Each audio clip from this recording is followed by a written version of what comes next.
Well, good afternoon again, everyone. Minister Haggie, by the way, will not be with us today. He's in the House of Assembly. I think most of you would know that the legislator is sitting, so he will not be with us today. So it'll be just myself and Dr. Fitzgerald, and we'll be doing your media availability for today. So let's get started by turning it over to Dr. Fitzgerald. Thank you, Premier. Good afternoon, everyone. Thanks for joining us today.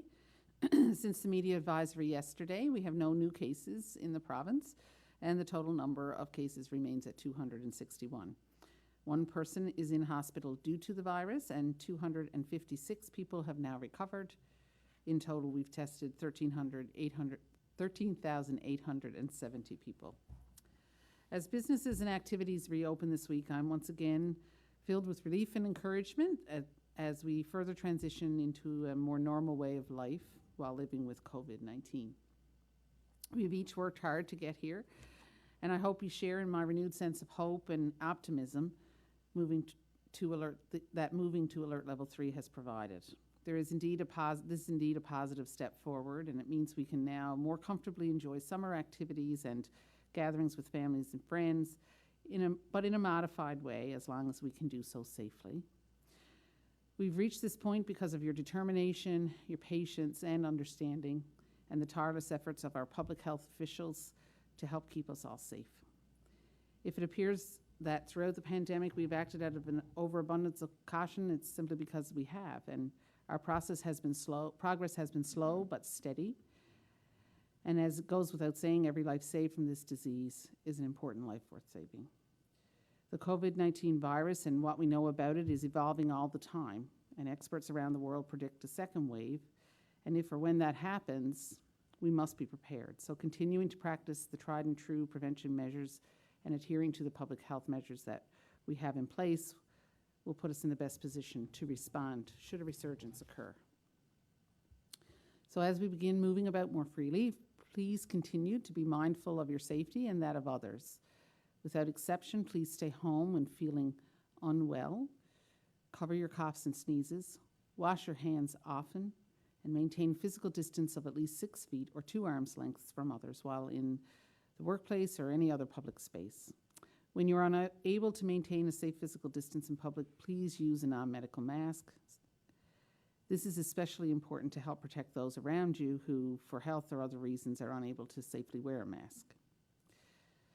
Please keep in mind, though, that wearing a face mask does not replace in any way the need to maintain a safe physical distance or practice good hand hygiene. These actions remain our best defense against this virus. As we continue to move through Alert Level 3 and all remaining levels of our COVID-19 plan, please remember these 4 important words: people, space, time, and place.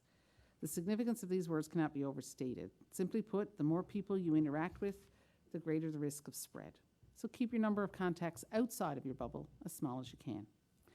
Physical distancing is crucial to reducing your risk of contracting COVID-19, so be sure your space can accommodate this important protective measure. The risk of infection increases as people spend longer amounts of time together, and spending time together indoors is more risky than spending it together outdoors. So to help protect ourselves and those around us, let these be our guiding principles moving forward. We know COVID-19 has taken a toll on people's mental health and well-being, and just because our situation has improved since the virus first landed in our province does not mean that people are still not feeling the remnants of isolation and despair. So please know that you are not alone and that help and support is available. There are many mental health and addictions programs and services available in our province for people of all ages. So please visit bridgethegap.ca, and that's GAP with 2 P's, to access age-appropriate programs and services that are available locally, confidentially, and free.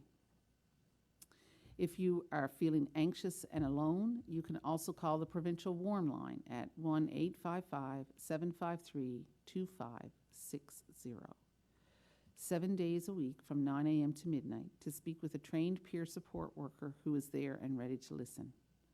If you or someone you know are experiencing a mental health crisis, please call the Provincial Mental Health Crisis Line at 1-888-737-4668 to speak with a mental health clinician.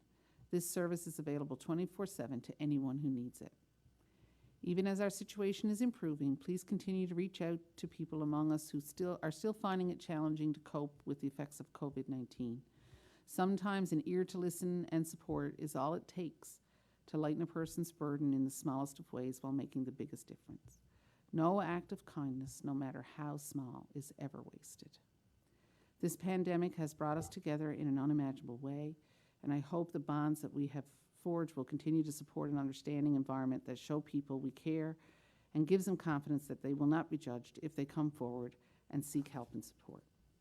So as a recap, for those who may have just joined, we have no new cases since yesterday's media advisory, and the total number of cases in the province remains at 261. While we live with COVID-19 for now, I'm confident that our shared respect, understanding, and a vision for a life without this virus will continue to protect, preserve, and strengthen our communities moving forward. We are in a well-earned place right now to resume our lives in a way that feels more normal than it has in months. So let's safely embrace this reprieve to enjoy the time with those we love. Hold fast, Newfoundland and Labrador. Thank you. Well, thank you, Dr. Fitzgerald. Lucky number 13 again. It's been now nearly 2 weeks since no new cases of COVID in our province. So once again, keep that momentum and that good work going. We're getting a little more comfortable, as Dr. Fitzgerald said, as we get used to living in the level 3 of our alert system. And of course, I know many people are anxious and looking forward to moving into alert level 2. And I know many people would like to do that sooner than later, but of course it takes a team to be able to do this, and all those that are viewing today are part of that team. And with your support, it's how this will happen. We must remain vigilant and stick to the plan that's been put in place. Just practice safe physical distancing, proper hygiene, proper hand washing, and follow those health guidelines. So to the residents of Newfoundland and Labrador, once again, I think you deserve mention that you are doing a remarkable job so far, so let's keep it going. Let's continue to make sure that we stay safe and while working through this to this new normal. The interesting of note is that I notice, as you go into, some of the services that are now open, one of the things that we always hear are people saying, thank you for the work that you're doing, and always say, stay safe. So it's thank you, stay safe.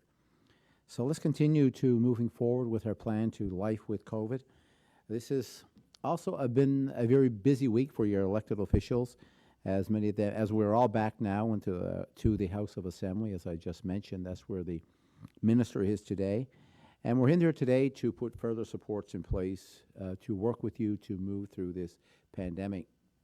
Now, as a friendly reminder for everyone tuning in right now, last week we made mention of some changes that would be occurring today at Service NL, and this is a department within government that provides many services that you use on a daily basis. So some of them services are resuming, and these have been available that have not been available since the onset of this pandemic. So it's a phased-in approach, as I've mentioned, for a number of in-person services currently underway. As of today, there's 11 full-time government service centers that are open. In those centers, you will see things like driver exams, written testing, and practical driver exams will now be available again. For those of you that need photo capture for new licenses or ID cards, these are the types of services that you will be able to receive on an in-person basis. But just a reminder, in order to have this service provided, you must make an appointment. It's a little change, but it's done to protect our staff, done to protect those that rely on those services. Now, we've given priority for individuals that have had appointments that were canceled because of COVID, and so they've been given some priority. I think that's the fair thing to do. And so the number to make an appointment is 1-877-636-6867. So if you needed to make an appointment, that's the number that you would call. And of course, for those of you that have urgent requests or extenuating circumstances, there will be provision to make you a priority as well. That would be people that if you had to travel, as an example, for work or for medical attention, if you needed a photo ID, these are the types of services that would be provided. Or in some cases, people just want to pay for those services by check. That's the only method they use. These are the kinds of situations that I'm referring to. So if you're in that situation, when you call the number to make an appointment, just ask for the registrar's office.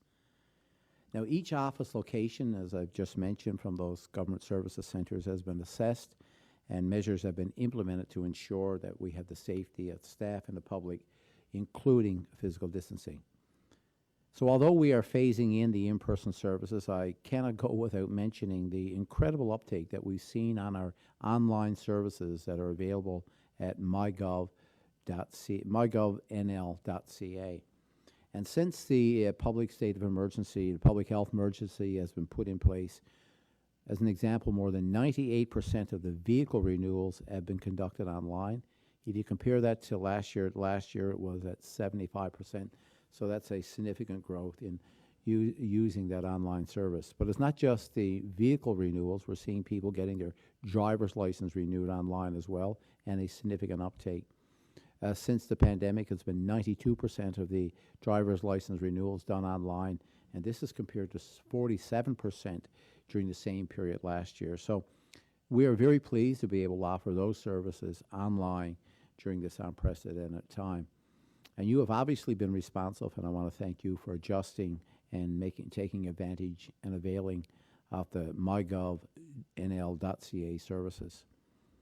So in addition to providing assistance for services online, we've also put in place supports for the tourism industry. This was one of the first industries that we quickly made some adjustment for, because they're one of the ones that's been hit extremely hard during this unprecedented time. So there's been a $25 million program that's been put in place to support tourism. And this has been put in place along with a number of initiatives that tourism operators and hospitality operators can take advantage from the federal system as well. So these complement each other. From the provincial point of view, what tourism operators said to us is they needed something that wasn't a loan, something that was non-repayable. So there's a one-time contribution of $5,000 and $10,000, depending on the size and your revenue in the past.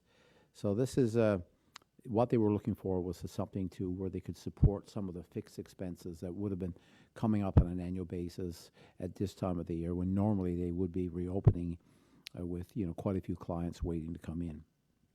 So we opened that portal, and we're just in day 2, and in day 2, it opened up on Monday, late Monday afternoon. There's some 248 applications that's been submitted, and that's as of noon today. So in sticking with our business community, our business response team is a team that many people are relying on, and they help businesses navigate through the alert system. Now, we've been guiding businesses to various resources and guidelines on how to operate in the way that protects workers and customers for potential risk of exposure to COVID-19. So to update you on how that team is doing, they've been extremely busy as well. So they've been assigned over 1,200 inquiries that we would have assigned right now. They've completed, by the way, some 1,223 submissions. And just a breakdown on how people are using that system, some 64% have been using email, and some 36% are still using the phone. So if you have inquiries, I guess the message here is you can actually email or call the business response team. Look at our COVID website where you will find the most updated information related to COVID in our province, and you'll get the information that you will need there. Also, for those of you that are in not-for-profit or community organization, even municipal offices, there's posters and information that's provided there that will allow us the consistency that's required on how you adjust and adapt to living with COVID-19 in your business or your group. So we'll be happy to help you in your business or your group, which in turn, by the way, helps those residents that use those services and indeed support our economy. So to provide continued support to businesses in dealing with COVID in our pandemic, there's been also a 2-month extension for tax remittance, and the new deadline there is August the 20th. And that's an example. If you are a monthly filer, this means that you will now have the option to extend the filing time of those tax amounts.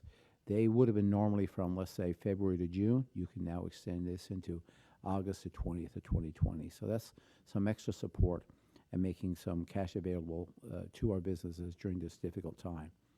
Also, just a reminder to many seniors, we've been receiving many questions about the announcement that was made for a special payment that was announced by the federal government last Thursday.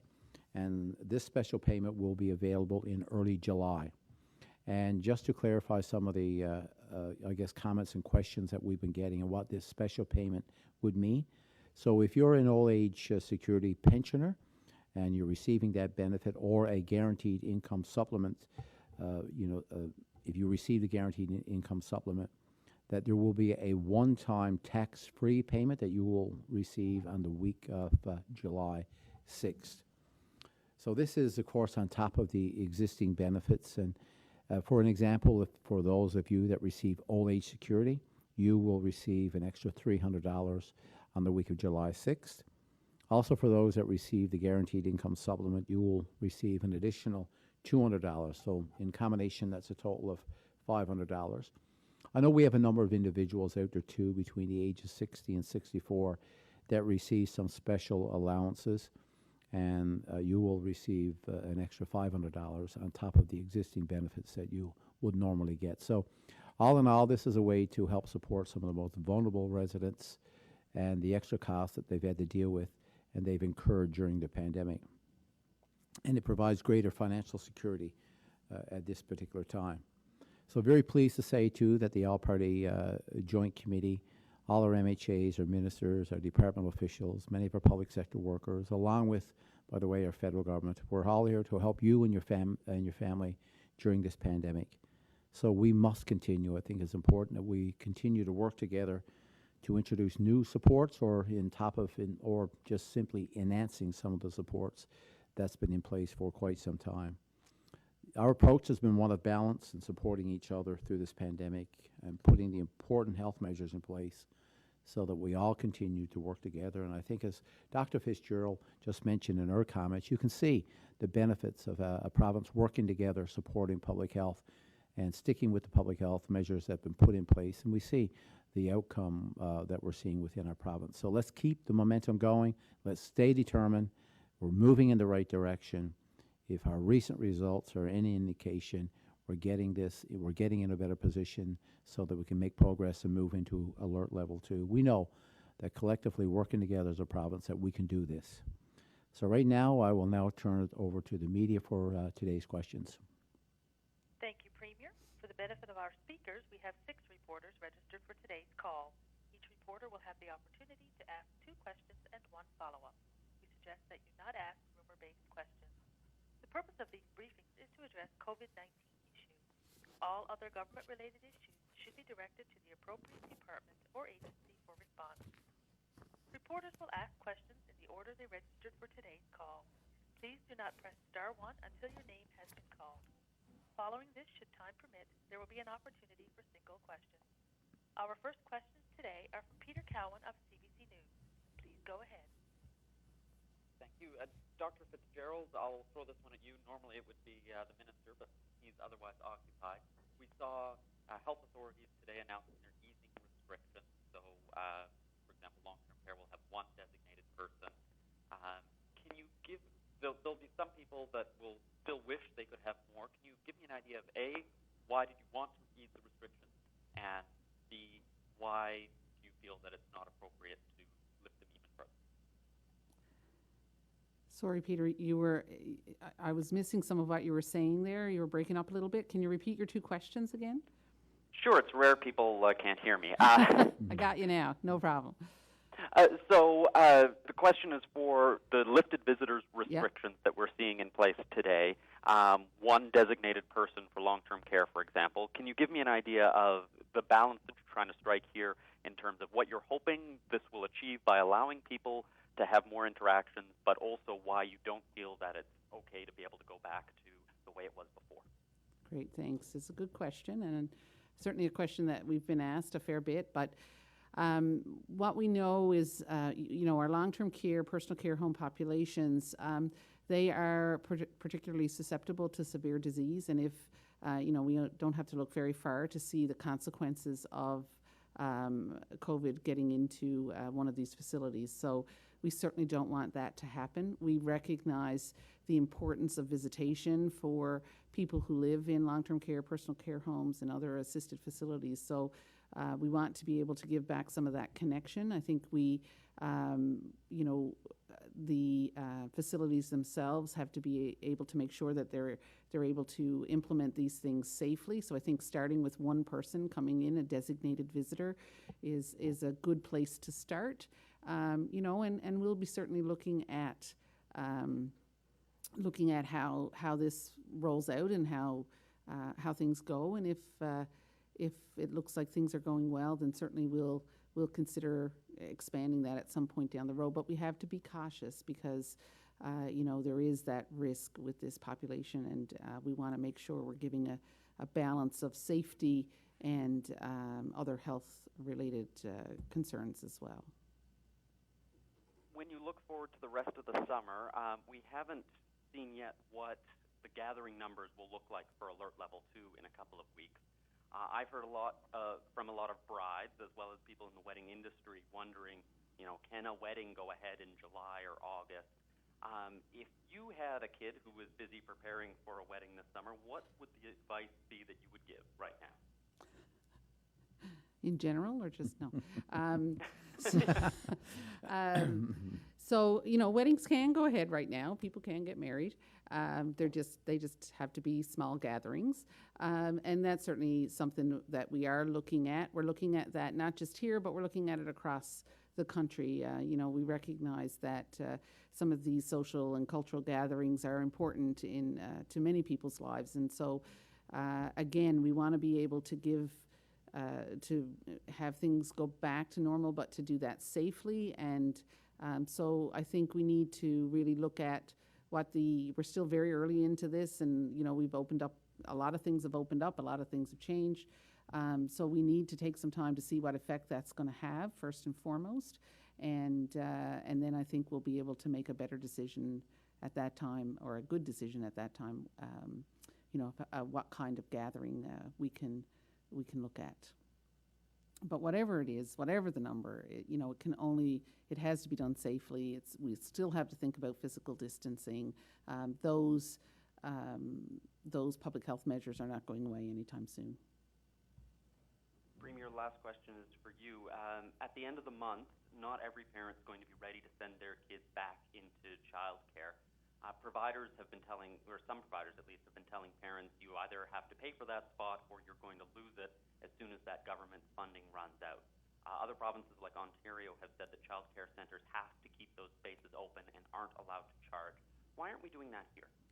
Well, it's not something we're considering right now, because I think if you look at this for what it is in about maybe 2 or 3 steps, if you go back to pre-COVID, essentially where we were last year at this particular time, and as we move into Alert Level 2, we're getting very close to the situation that we would have been into last year. So right now we have 70% capacity for child care centres. I know, but just by the history of what would happen from what we've been told by enrollment once school closed, is that it was not unusual to see the enrollment drop in child care centres. So when you look at and you do the analysis on what we've done as a province, we've been very generous to our child care centres around our provinces, some almost $15 million that have been gone into this industry, and we treated them as if they were full. So I would expect that it is important for the child care centres to work with their customers, people that have availed of their service, and try and be fair with them. And if we need to monitor and look at a review, something that's happening here, what we do not want to see is to put people in a situation that will require that child care space. As an example, we do not want to see them compromised for a service that they would want to use, let's say, in September. So we expect them, as a service provider, to treat their customers fairly, to treat the families fairly, and if we need to take a look at this, we will. We have treated this sector in our province right now very generously and provided them a lot of supports. We provided them as if they've been full for the last 3 months, and we paid for their staff. Thank you. Our next questions are from Kellyanne Roberts of NTV News. Please go ahead. Thank you. Dr. Fitzgerald, I'm wondering if you're able to speak to this.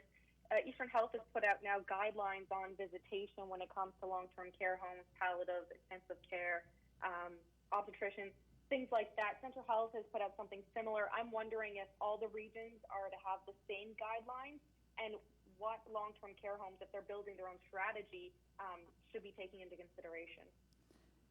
So it is my understanding that all of the regional health authorities will be, have had input into the guidelines, and this is something that will be as consistent as possible across the province. And, you have to take into account local context sometimes, so there may be slight differences, but for the most part, I think everybody will be trying to stay on the same page with regard to visitations. Long-term care facilities fall under the regional health authorities, so their visitation will be, will be monitored and dictated by the regional health authorities. And personal care homes have also been included in that,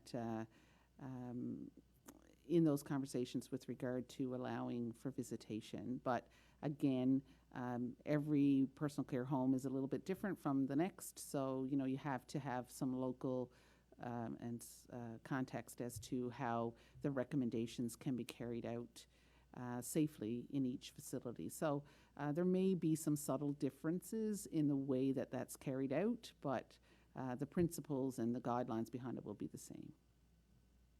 Thank you. And this question is for both you and the Premier. I know it's something I've gotten a lot from the general public, and I'm sure you've seen it as well, of many people wondering at this point how much of these guidelines and restrictions are actually public health and how much of it is political and policy. Because when you look at some of them, it's not always making sense that I can go and get a tattoo now, but the breast screening clinic in St. John's isn't opening in level 3.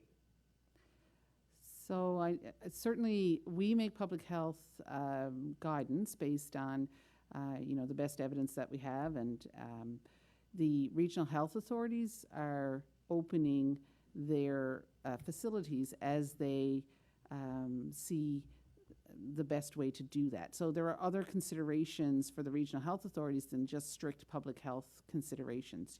There's things like PPE, and there's staffing considerations and other things. I'm not working within the regional health authorities, so I certainly wouldn't feel that I'd be able to comment in any great detail on that. But there are other considerations besides straight public health considerations when reopening.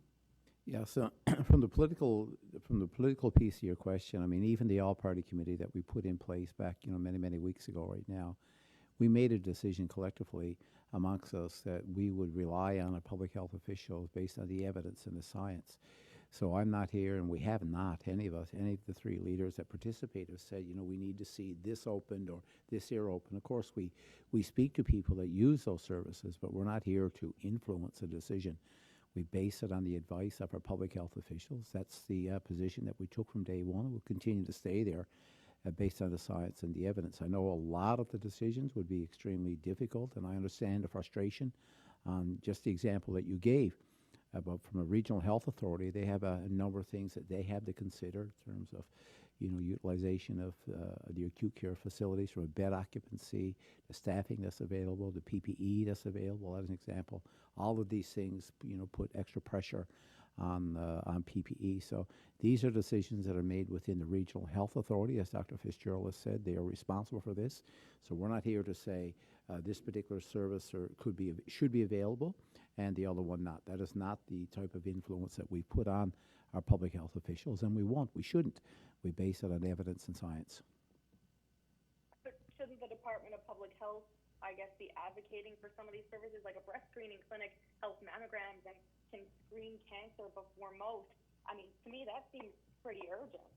Yeah, and I can understand on a regular basis, and I think that some people would rely on those, types of screening procedures on an annual basis, and sometimes maybe even more frequently. As a good example, you raise a good example, and one that would be very difficult, politically or even from a consumer to be able to explain why, that would be in place. But the regional health authorities, they would be in place, I guess, to answer that question because they take more information.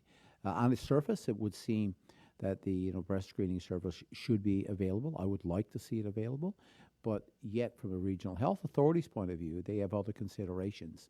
And indeed, these are usually clinical decisions that are made by those that order those tests and so on, or those that require this screening on a regular basis. So I'm sure that we'll get in a position to be able to do this with the appropriate amount of PPE, staffing, space available within our hospitals, that this is something that those that are making that decision, they want to get this done too. There's no question there's people deliberately staying in the way here. That's not what's happening. They're just making the decision so they can provide those services safely. And we want to get those that require those screening, we need to get them available as well. We all want that, but we must do it safely, and I'm sure the regional health authorities are looking at that. Thank you. Our next questions are from Patrick Butler of Radio Canada. Please go ahead.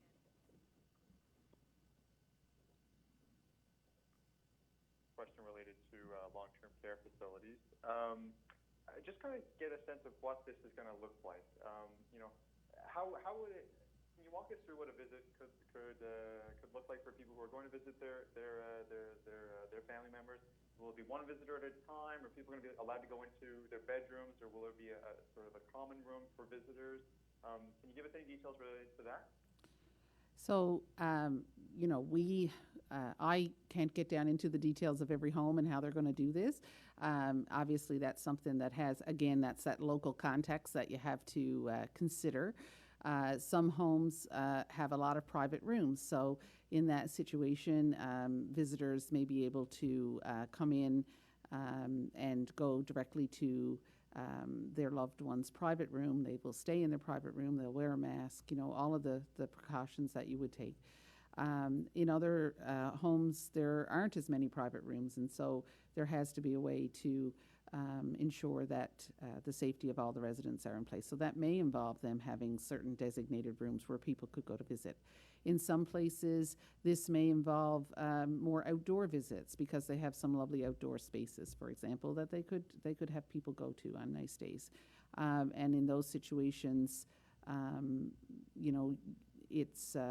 would be a little bit different than if they were having indoor visits, right? So it's a bit variable, and so it's difficult to say for sure. What we know is that for the most part, people will need to designate a visitor, and that person should remain consistent. If there are extenuating circumstances, that may be able to change, but for the most part, they need to remain a consistent person, and that's to make sure that the fewer, as I've said, people, space, time, place, right? So the fewer people that are coming into contact with people in the nursing home, then the better that is. So we want to make sure there's some consistency there in the person.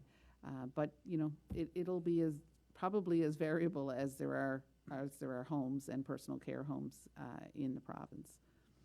Yeah. So Dr. Fitzgerald, Dr. Fitzgerald's right. I mean, for many people, when you look at a floor plan, and they're not, they're quite different, even in long-term care homes and personal care homes. Every home is different, no different than your normal residence. So as people would build those, personal care homes or those long-term care homes, they're all different. So you need to rely on the people that would work in those settings. The whole idea here is to reduce exposure and points of contact along the way, so that if you're coming from the outside to visit a family member, to visit a loved one in one of those facilities, is really that you can make the visit, to your parent, to your mom, dad, or brothers or sister, or whoever you're visiting there, your friend maybe. And so the whole idea here is to limit the exposure, the points of contact along the way. And keeping in mind there's, some other aspects of this as well. The demand that will be on staff, that, sometimes it will require, cleaning and extra cleaning and so on, as there's, the number of steps between the points of contact are all to determine on what a proper plan would look like. So I think people, the managers and those staff that work there will be doing this, working with families to make sure that you can do it safe. The last thing that we want is to see some of the most vulnerable. We know the statistics as happened in other provinces. We saw the results and the outcomes. So trying to find that balance once again, because we know there's a lot of positive things from emotional, health-wise, that can come to having loved ones visit their seniors in those long-term care homes or personal care homes. There's a health benefit to that as well, but COVID adds a new element to this that we must need to factor in. So these staff know it the best, regional health authorities. They monitor, by the way, on a regular basis those homes. So it's important that we make sure we get them in the decision-making process so they can do this in a safe way. There's going to be a lot of people who are happy to hear this news related to personal care homes and long-term care facilities. How are you going to control flow? There's going to be a lot of people who want to go visit these places. I guess what measures are in place to make sure that there aren't too many people at once? So I think the homes will have to put some processes in place that will take that into account, and certainly good communications with family members of the residents. That's important to make sure that they understand the procedures that will have to happen. And again, that may vary from one home to another. Smaller homes may not need to have appointments set up, and larger homes almost certainly will, because you don't want to have hundreds of people necessarily in a home at the same time, visitors, I mean. And so, you know, there's a few different things to consider, but yes, you know, all of these facilities recognize the need to be able to control the flow to some degree, and to keep track of what visitors are entering the facility as well, so that if there is, heaven forbid, an outbreak, you know, we can do contact tracing more easily. Premier, I'd like to ask you a question about controls of the border as well. Would you be able to confirm that under the process for exemptions that we have now, American residents with close families in Newfoundland and Labrador would be able to enter the province, while Canadian residents in a similar situation with close family in Newfoundland and Labrador would not be able to enter the province? No, Canadian families, those that they can come in under the same process. There's an exemption order that's been put in place. It's consistent and similar to if you're reconnecting with a family member and you come, your point of origin would be in the United States, coming across the Canadian border. This was a decision that was made by the federal government, you know, to bring them into Canada. So if their destination would be in a province like Newfoundland and Labrador, they would follow the same rules as the exemption orders that we would see in place for those traveling from one province into Newfoundland and Labrador, no different than if you're coming from the U.S. into Newfoundland and Labrador. It's the same process. You use the exemption order. Yeah, and we have always allowed for family reunification in those exemptions. So anyone who is visiting a child, or if a parent was coming in or a child had to come in, that was allowed already in Canada. Our next questions are from Peter Jackson of the Telegram. Please go ahead. Hi. This may be kind of moot now that the seniors' homes are opening, but in terms of long-term care and personal care homes, particularly personal care, which are not run by the RHA, what sort of monitoring of incident reports has been taking place in the absence of family members? So I can speak from some experience, I guess, within the personal care home. Within personal care homes, the monitoring has been in place. One of the things that we've been seeing in other provinces, and I make this point quite often to my federal colleagues and other premiers, is that we can be very proud of the monitoring that's happening and the regulations that we have in place in Newfoundland and Labrador to protect the staff that work there, and primarily to protect the residents that live in those homes. So there's an aggressive monitoring, aggressive regulations that are put in place, even down to the number of staffing hours, as an example. So this is the type of monitoring that you will see in Newfoundland and Labrador. So even though, as you just mentioned, Peter, they may not be owned by government, they're owned by private investment. What you do see, though, are heavily regulations from the province to make sure that those people are kept safe, those residents are kept safe. So this monitoring has been ongoing through this pandemic, and it's been ongoing and in place pre-COVID, during COVID, and post-COVID. And we do that to protect the residents that live there. Okay, thank you. I also wanted to ask about sports groups, including softball groups, for example. The 20-person guideline, it's like just doesn't quite come up to fielding a full team. If you have officials as well, even an increase of 5 or 10 at the most would do the trick. Why is this not a consideration?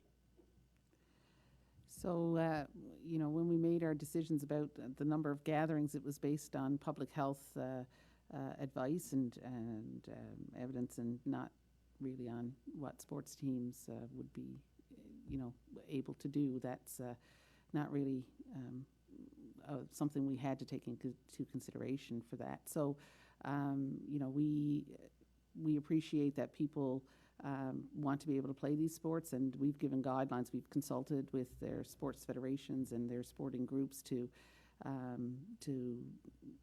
give advice and guidance on how that can be done within the parameters of the public health measures. But ultimately, I think the sports associations have to be able to take that information and play the sports as best they can within those restrictions. It's not back to normal. It's a modification of normal. So, we're slowly getting our way back there, but we're not back to normal yet. So, I think we all have to keep that expectation in mind. So, Peter, I think, to your question, if you look at what's happening even within, professional sports, I think, as Dr. Fitzgerald has said, the whole idea here is to try and keep people to get back to what will be, or to live with COVID and what will be a new normal. So things have changed considerably from a competition point of view. But if you look no further than what we're seeing within pro sports and some of the entertainment and some of the things, I guess, that we would all look forward to in this time of the year, I'm sure you're like most of us. And even those professionals are struggling to actually determine how they can actually get to play their sport safely. So there's a lot of work going into this, and this is really about, providing some relief for, residents in Newfoundland and Labrador, and all of us, that would enjoy, sports in a general sense, realizing that they have changed considerably. And I've noticed it. I'm a bit of a, I like to, watch a bit of this myself. And if you just look at some of the older stuff to where it's going to be in the future, there's going to be big changes. And people, even those that enjoy sports like I would, will have to adapt and maybe even take on some new sports. Who knows what the future would look like. But really, this is about a way of getting people actively engaged again in some of the sports that they enjoy, but in a very different way. And hopefully, as we get more information about living with COVID, that we can even make further adjustments so it gets back to closer. It can get closer to what it used to be in the past. But it's just not there yet. It's just starting to open up, and adjustments are being made. And I encourage people to get out and enjoy the sports under the new formats, whatever they will be. And this is where we are in this particular point in time with COVID. Okay, so take out the short stuff. Yeah. I'm wondering about our the number of cases. Again, it just seems so odd that we've only had one case in the past 5 to 6 weeks, and yet we still have 2 active cases. How is that possible? So, active cases are defined in a couple of. Let me back up. When we have somebody who gets sick with COVID, if they are not seriously ill, so they don't require hospitalization, and they may not require ICU, if they can be recover in the community, then what we say is if they're 10 days post diagnosis or post symptom onset and they're symptom free, then we consider them recovered. So they would no longer be an active case.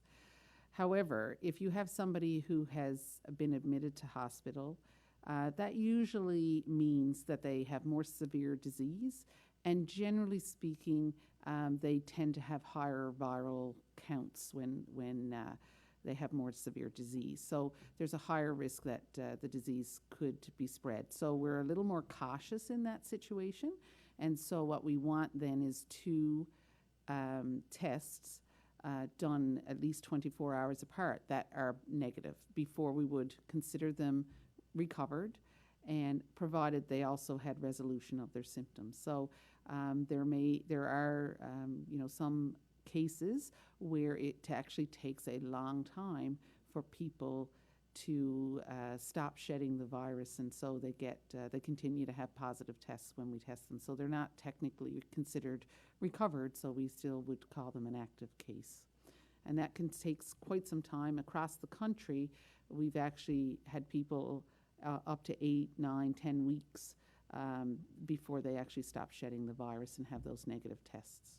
So, Peter, that's a very good question. We had a long discussion even today at our all-party committee, and this exact question comes up, and the explanation I think is a great one, because I know when people look at the incubation period of 14 days, you would think that okay, then normally now there's one less active case. But I think Dr. Fitzgerald just gave us a great explanation about active cases, and I know it's a question that's been on the minds of many people in the province. Thanks. Our next questions are from Elizabeth Whitten of Newfoundland and Labrador. Please go ahead.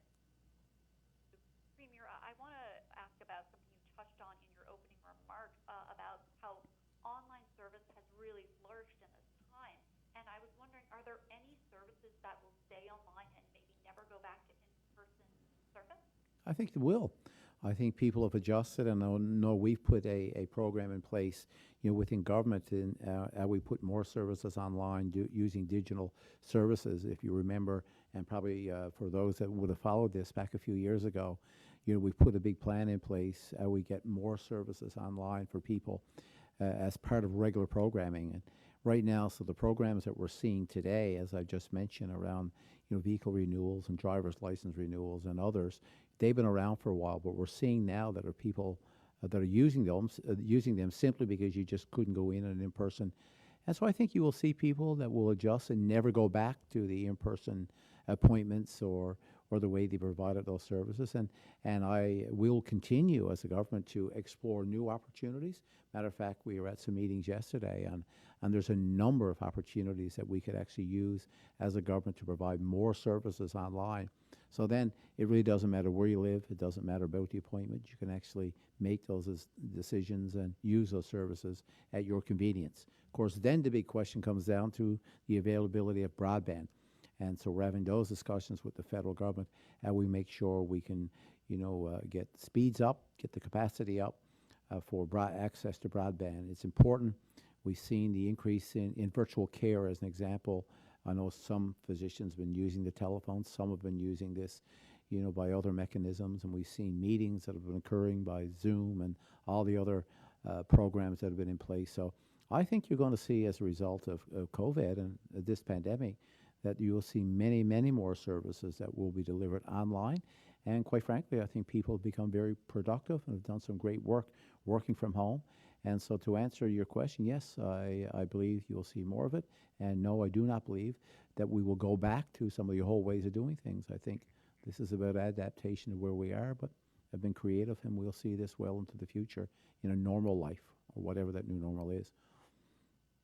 Thank you. And I also wanted to ask a bit more about the business teams that have been put in place. I'm wondering how many people are on the team, and what departments are they being drawn from?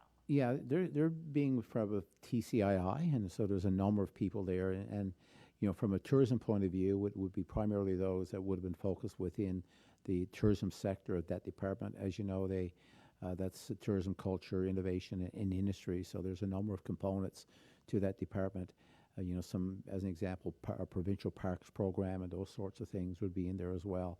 So I don't know the exact number that would be there. All I do know, they're very busy in processing quite a number of applications. I know on the opening day, there was some 25 per hour that was coming in. And so they ramped up pretty quickly there, as I just mentioned, some 248 in just 2 days now, as of noon today. So, and they will put people there that's required, because the whole idea here is to get that money out the door as quickly as possible, because we know those operators have been waiting for some relief to help them support some of the bills and the invoices that they would have coming in at this particular time of the year. So they're responding pretty fast to this, and there's the number of people that's required will be there to support those applications that are coming in. And I was wondering, back in late March, a $200 million contingency fund was created to kind of address certain COVID needs that were pressing. And I'm wondering, at this point, how much has been spoken for from that fund, and how much has been distributed? Yeah, about $74 million to date of the 200 million. And the tourism sector, as I've just mentioned, some 25 million. The renovation rebate program has been, getting quite a bit of an attention as well. That was 30 million. So if you have renovations to do to your house with a registered contractor, 25% of that would be rebated. So if you got $40,000 worth to do, 10,000 would come back from the rebate program. And this was just a way to create jobs and get, that construction industry back to work. So it's about 74 million of the 200 million that's already been we put out there in the system, and there will be more as we continue to move through this. But we'll put the priority where we think the areas that would need it the most. That's the reason why we put the tourism sector out there first. Thank you. Our next questions are from Tyler Dunn of VOCM News. Please go ahead. Thank you. Virtual visits have been encouraged since the introduction of the public health orders. We're just wondering, will MCP continue to cover these virtual visits even after the pandemic slows down? I think this was something that was in place, and we were working with the NLMA, prior to this pandemic, and something that we would have wanted to see in place, prior to dealing with this. But this has been a great opportunity to actually get people to adapt to this and try this, and I think has been very successful by the responses that I've been getting from the physicians that have used it, but also by those that have received those services. Of course, there's always a need, and I think most physicians and most healthcare providers will tell you that this is really complements some of the work that's been doing from the provision of healthcare. And Dr. Fitzgerald would know more hands-on about this than I would, but this really complements as an additional opportunity for people to actually see their physician. But face-to-face visitations and appointments, is something that will always be, I think, at least from a user of some of those services, would always be, something that will be must be available as well. So it's been complementing what's been, ongoing, and something that the NLMA and the department has been looking and exploring for quite some time. Thank you. And those in the tourism industry are wondering why there hasn't been something like a tentative date set for reopening borders so they can figure out things like reservations for those outside or inside the province who are wondering if they should book or cancel their reservations, as many of these places book up far in advance for a good portion of the summer. Well, I think first and foremost we should remember that B&Bs, hotels, they were never shut down during the pandemic. You could always go and stay in a hotel. These services were not shut down. It was the fact that people were not moving around that it became down to demand and the number of customers that would be out there. So right now, it's opened. It's open now and we'll be promoting a staycation within Newfoundland and Labrador. So that's been out there, so people have a little more freedom of moving around as they should and explore some of the great things that we have in our province. So for those that are coming into Newfoundland and Labrador, there's a plan that's been put in place through the exemption orders. There's I think upwards of almost 6,000 people now that have made applications to come into our province. And we've talked about those that have been denied up to around 13, 14%, I think the number is. So there's people coming in, but you must come in using the procedures that have been put in place through those exemption orders. So that's where it exists today, and until we get it into a situation that where we can move around our province safely. And then I guess, using the advice and the evidence that we see, what's happening inside a province and outside a province, the evidence and science that will be used then by public health officials to see if we're in a position to even relax those measures even more. These are decisions that will take some time. But, keep in mind, safety, public safety is always first and foremost in those decisions. Thank you. And those are part, again, back to softball, those are part of the softball leagues in the province are saying that if team sports are allowed to go ahead, why aren't the fields opened yet for use? I know this is on municipalities, but why do you think that they're so far behind public health? Well, I guess when you think about it as getting their own workers back, then I can't speak for the municipalities and the decisions that they would have to make, but, I guess, they have to work within how that workplace is then safe for them to work. If there's preparation, where some softball fields or soccer fields or, they can be it can be ready for people to use them.